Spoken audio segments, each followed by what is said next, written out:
समझ में आ गया? आसान है। अच्छा, अब आप देखें इसके बाद में पेट्रोलियम है। पेट्रोलियम रिज़र्व इंडिया के अंदर बहुत ज़्यादा नहीं आपको पता है, लेकिन कुछ रीजन्स में पेट्रोलियम रिज़र्व आपको मिलेगा इंडिया के अंदर भी, ठीक है? वो कौन सा रीजन है? सौराष्ट्र रीजन है आपका, गुजरात। सौराष्ट्र रीजन में गुजरात, राजस्थान, गल्फ ऑफ खंबात, ठीक है?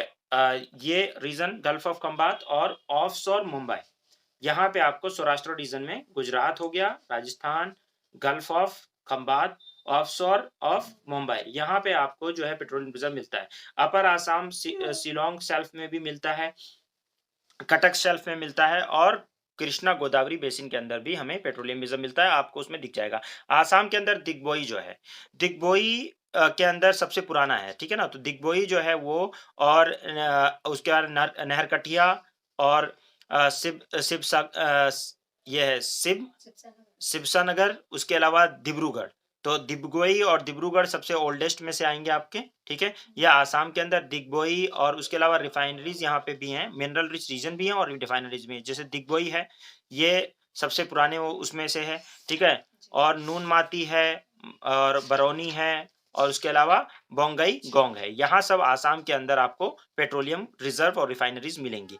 उसके अलावा गुजरात के अंदर ऑनशोर खेड़ा के अंदर, ठीक है? मेहसाना के अंदर मिलेगा। ऑफशोर जो है आपको कहाँ मिलेगा?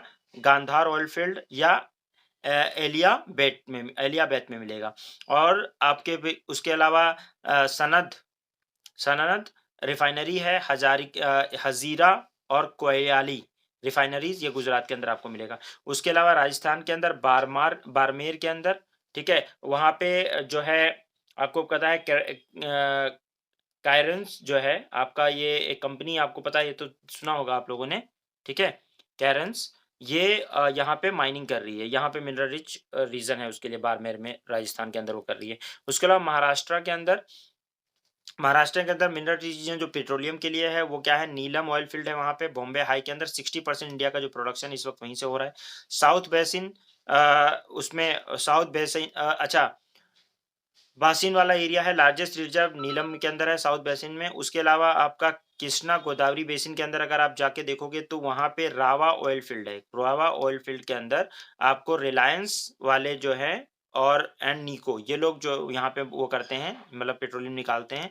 ऑफशोर के अंदर कावेरी बेसिन में और उसके अलावा निर्मन ऑयल फील्ड है, ठीक है? तो ये ऐसे कई सारे ऑयल फील्ड आपको मिलेंगे, लेकिन ये बहुत ज़्यादा नहीं है, ठीक है? ट्रांस एनर्जी जो है, जो which bought a block in Rajasthan in 2002 and soon struck oil. And find in Barmer was far from the sea and the crude is waxy, the difficult to transport. तो न्यू पेट्रोलियम का exploration हमारे कई सारी companies हैं जैसे Karen energy वगैरह, ये लोग कर रहे हैं, ब्लॉक खरीदते हैं, लेकिन हमारे यहाँ बहुत अच्छा कोल, हमारे यहाँ बहुत ज़्यादा ऑयल भी नहीं है और बहुत अच्छे लेवल का भी नहीं है, ठीक है? नाउ हम लोग क्या करते हैं कि जो भी मतलब क्रूड ऑयल वगैरह है उसको जैसे क्या है, now it is planning to lay the heated pipeline to, क्या करना है? Heated pipeline Salaya and explore the crude. तो क्रूड ऑयल जो है उसको एक्सप्लोर करना that is not so easy, क्योंकि रिफाइनरीज़ भी चाहिए होती हैं, बहुत ही वैक्सी होता है क्रूड ऑयल। उसका ट्रांसपोर्टेशन भी डिफ़िकल्ट होता है, तो इसलिए बहुत जगह जगह ये होता है ट्रांसपोर्टेशन के बजाय पाइपलाइन वगैरह के थ्रू जो है उसको निकाला जाए। और रिलायंस जो है वो एक्सट्रैक्टिंग कर रहा है ऑयल का कृष्णा और गोदावरी बेसिन के अंदर ऑफशोर, और वो वहाँ पे गैस भी उसको मिल रही है। तो ये इंडस्ट्रीज़ हैं। हमारे यहाँ एग्ज़ाम में क्वेश्चन आता है कि कोर इंडस्ट्रीज़, मैंने आप लोगों को जब इकोनॉमी पढ़ा रहा था, तो मैंने आपको कोर इंडस्ट्रीज़ के बारे में बताया था कि हमारे यहाँ कोर इंडस्ट्री है। पेट्रोलियम रिफाइनरी इंडस्ट्री जो है one of the 8 core industries है। याद है, नदीम? हाँ, बताया था, तो उसमें से एक जो पेट्रोलियम रिफाइनरी है वो भी एक जो है कोर इंडस्ट्री है। इंडिया इंपोर्ट करता है क्रूड ऑयल को। फर्स्ट रिफाइनरी मैंने आपको बताया था इंडिया के अंदर सबसे पहले जो है दिग्बोई आसाम के अंदर, ठीक है ना? खोली गई थी। सेकंड जो है तारापुर में 1954 के अंदर। और इंडिया एक्सपोर्ट करता है refined petroleum product 10% of the production. यानी जितना भी वो मतलब क्रूड ऑयल लेकर आता है उसमें से बहुत सारा वैक्स और ये सब बहुत सारी चीज़ें बाय प्रोडक्ट निकलते हैं पेट्रोलियम को रिफाइन करने में। तो वो उसको एक्सपोर्ट भी करता है, ये आपको पता होना चाहिए। ये मैंने बता भी रखा है आप लोगों को, बताया ना? ये डेटा थोड़ा अपडेट हो गया होगा क्योंकि पब्लिक सेक्टर पहले जो रिफाइनरीज थी वो 17 पब्लिक सेक्टर थी, प्राइवेट 3 थी, और जेवी जॉइंट वेंचर जो थे वो 2 थे, टोटल 22 रिफाइनरीज थी। अभी ये डाटा थोड़ा अपडेट हो गया होगा, करंट में देख लीजिएगा। अभी देख लीजिए कि कितनी रिफाइनरीज इंडिया में काम कर रही हैं, देख लीजिए जरा। तो टोटल है, टोटल टोटल 23 है ना? अभी 23 हो गई टोटल, और पीएस, अच्छा, और पीएसयूज जो है वो 17 है, राइट? तो हैं? चल रहा होगा, नहीं चल रहा, डेटा चल रहा है, आवाज आ रही है ना?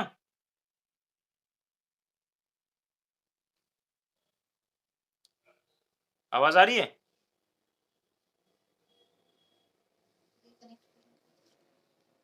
बोल नहीं रहे हम लोग।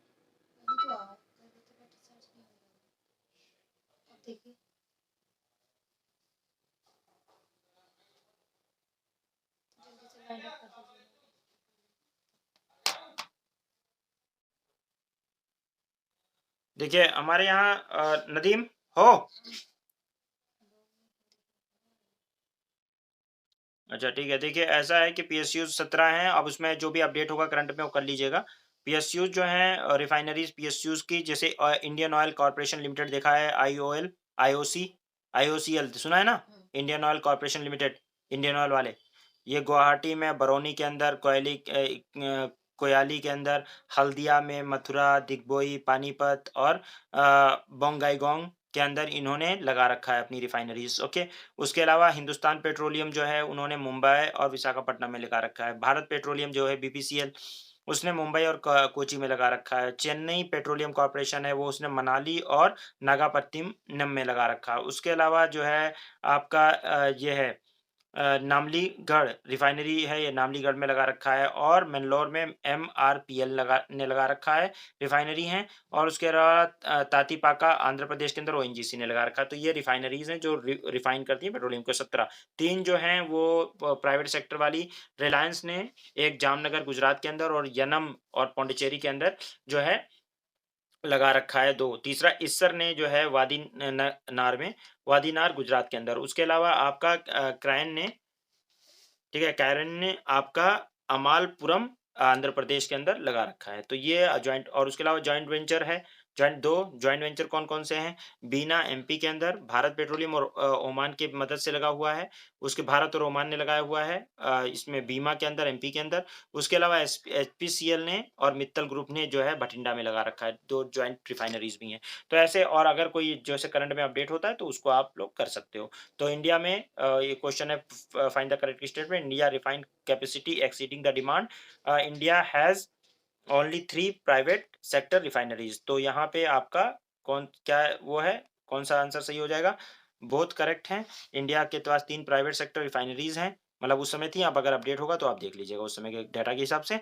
और रिफाइनिंग कैपेसिटी जो है वो एक्सीड करती है डिमांड को, यानी हमारी रिफाइंड कैपेसिटी ज़्यादा है, हमारी डिमांड उससे कम है, ठीक है। उसके अलावा चैलेंजेस क्या हैं ऑयल प्रोडक्शन के? ऑयल फ्रॉम जो एजिंग, हमारी जो है सारी जो ऑयल फील्ड है वो काफ़ी एजिंग हो गई हैं।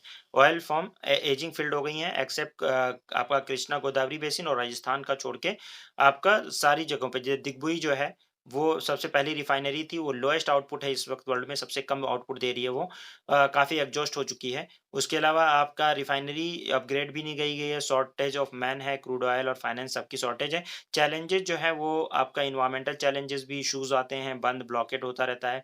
और ओ वीएल गेट मोर एसेट जो है ओएनजीसी विदेश लिमिटेड जो है वो अब्रॉड में ज़्यादा उसको पैसे मिल रहे हैं, तो क्यों वो इंडिया में प्रोडक्शन वगैरह वो करेगी।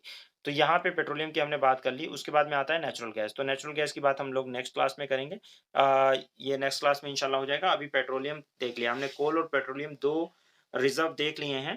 अब इसके साथ-साथ में एक आ जाएगा पेट्रोलियम का ही पार्ट है जो कि नेचुरल गैस है, उसको देखेंगे। इसमें देखो बेसिकली होता क्या है कि कौन-सी रिफाइनरीज़ हैं, ये सब जगह काम आता है, इकोनॉमी वगैरह में भी काम आता है। कौन-सी रिफाइनरीज़ हैं, कौन-सी माइन्स हैं, कौन कहाँ कौन-सी जगह पे मिलता है, उसको ज़रा मैप में लोकेट-वोकेट करना होता है। और अगर करंट में कोई मिल जाता है, कहीं कोई ऑक्शन हो जाता है, तो उसको सबको भी अपडेट करना होता है, देखना होता है। बस ये काम करना है इसके अंदर। कोई बहुत ज़्यादा प्योर ज्योग्राफी नहीं है, याद करने वाली चीज़ें हैं। अगर आप 1-2 बार पढ़ोगे तो याद हो जाएगा। ये सब ज़्यादा याद करना है, समझना इसमें बहुत कम है। ठीक है? अगर याद करोगे तो हो जाएगा, फैक्चुअल चीज़ है। ठीक है भाई? आसान है ना? ठीक है, वो जगह के नाम बस देखने होते हैं और जाके एक बार रीडिंग रेटाफिकेशन करना है और इसमें आपके पढ़े बिना कुछ नहीं होगा। आपको पढ़ना पड़ेगा, बार-बार रिवाइज़ करना पड़ेगा क्योंकि आप पढ़ोगे, भूल जाओगे। तो इसलिए थोड़ा-सा जब एग्ज़ाम देने जाओ तो ब्रश अप करके जाना है कि कहाँ-कहाँ पे कौन-सी रिफाइनरीज़ हैं, किसने लगा रखी हैं और कौन-सी कोल फील्ड है, कौन-सा वो है। तो अभी ज़्यादा है भी नहीं, कोल और पेट्रोलियम ज़्यादा है, एक नेचुरल गैस हो गया बस। तो इसमें नेचुरल गैस में तो हम इंटरनेशनली भी तापी प्रोजेक्ट वगैरह हमने किया हुआ है। तापी है, आईपीआई प्रोजेक्ट है, तो ये सब 2-3 इम्पोर्टेंट हैं, जिसको हम लोग इंशाल्लाह करेंगे, ठीक है ना? इसकी बात करेंगे कल क्योंकि थोड़ा बड़ा टॉपिक है ये वाला, इसमें क्योंकि इंटरनेशनल हम पाइपलाइन भी बनाया है हमने, ईरान, पाकिस्तान, इंडिया पाइपलाइन है और क्या नाम है तजिकिस्तान अफ़गानिस्तान, पाकिस्तान और इंडिया पाइपलाइन है, ऐसे कई सारी पाइपलाइन्स हैं, जो कि इंटरनेशनली बनाई गई हैं नेचुरल गैस के ट्रांसपोर्टेशन के लिए, तो उसके बारे में हम तापी-वापी के बारे में बात करेंगे, ठीक है भाई? ओके, चलिए तो नेक्स्ट क्लास में बात करते हैं, चलिए अल्लाह हाफ़िज़।